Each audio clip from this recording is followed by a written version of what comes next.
Les conclusions du CESA ne sont pas en fait une nouveauté. La seule nouveauté au niveau du CESA aujourd'hui, c'est qu'il s'est tenu à Kidal, ce qui est une première quand même depuis l'existence du CESA.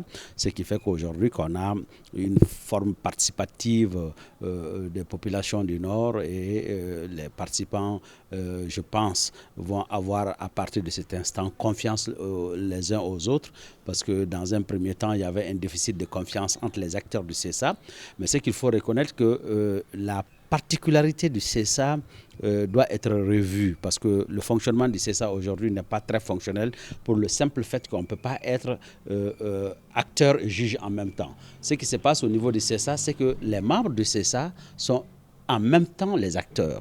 Donc du coup, on ne peut pas être juge et partie en même temps. Donc il est important que la configuration même du CESA change pour que les décisions puissent être exécutoires, qu'on puisse faire des injections aux différentes parties pour qu'ils appliquent les textes de l'accord, mais on ne peut pas être non seulement celui qui critique, non seulement celui qui impose, en même temps celui qui applique. Donc aujourd'hui, nous avons cette petite contrariété, cette petite contradiction interne par rapport au CESA, parce que le chef de file qui est l'Algérie n'a pas une capacité d'imposer un certain nombre de choses aux différents acteurs, mais ils sont dans une forme collégiale où les acteurs signataires sont tous au niveau du CESA. Et je pense que ça, c'est une anomalie qui fait qu'effectivement, les décisions sont difficilement applicables. Si c'était une structure indépendante dans laquelle, effectivement, l'analyse de l'application était analysée de façon impartiale et qu'on pouvait donner des instructions pour que les différentes parties exécutent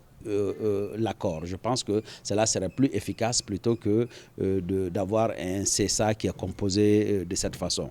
Mais ce qu'il faut retenir, c'est qu'aujourd'hui, le fait que le CESA s'est tenu à Kidal et que le drapeau malien est flotté à Kidal, cela augure de bonnes chances pour l'application de l'accord pour la paix issu du processus d'Alger. Je suis un peu sceptique par rapport à ces élections parce que je me demande, c'est vrai, on est en train de voir des concertations, les choses avancent au niveau de l'administration territoriale et le ministère de la Réforme aussi est en train de travailler dans le sens d'aller vers des élections. Et cette transition se donne une date butoir pour faire les élections avant la fin des 18 mois qui sont la deadline de la transition. Mais ce qu'il faut comprendre dans cette configuration, moi en tant qu'analyste, ce qui me perturbe, c'est qu'il s'agit de quelle élection en fait. Parce que quand nous regardons la gouvernance qui est à Kidal, et quand nous voyons que les autorités prônent l'application de l'accord, alors que dans l'application de l'accord, il est prévu dans les élections régionales que le président de la région soit élu au suffrage universel direct. Est-ce que cette question, elle est comprise, elle est tranchée? Si elle est comprise et tranchée, ça veut dire qu'elle doit s'appliquer à toutes les régions selon l'article 4 de ce même accord. Donc ça voudrait dire que toutes les régions du Mali auront la possibilité d'élire leur président au suffrage universel direct. Et les prérogatives qui sont données au président des régions dans cet accord ramènent à dire que les régions deviennent des mini-États. Donc, c'est des États-régions, même si, quelque part, il y a une petite confusion qu'il faut régler. Dans ce contexte, ça veut dire que nous allons aller dans un État fédéral. Donc, des régions qui ont une certaine dose d'autonomie, dans le cadre de la déconcentration et de la décentralisation, et de l'autre côté, un État central qui va gérer cette architecture de façon efficiente. Donc, forcément, il faut une nouvelle architecture institutionnelle. Donc, ne voyant pas cette architecture institutionnelle, j'ai du mal à comprendre la nature des élections qu'on veut faire. Parce que si on est dans un cadre fédéral, ça veut dire qu'il y aura un chef d'État fédéral, et il y aura les présidents des régions, il y aura les assemblées régionales, il y aura les élections législatives sur le niveau national et le modèle qui va être dupliqué sur le niveau local doit être défini. Donc cette architecture, je ne la vois pas, on n'en parle pas, donc j'ai du mal à comprendre, en fait, on parle de quelle élection? Donc si on se limite juste à dire qu'on va faire des élections parce que sur l'ancienne architecture, faire des élections présidentielles tout de suite, faire des communales et faire des régionales sur la base de l'ancienne architecture, ça veut dire que c'est une bombe à retardement. C'est un autre conflit qu'on est en train, ça veut dire qu'on n'a pas résolu le problème, mais on a plutôt déplacé le problème. Parce que le problème, il reste entier.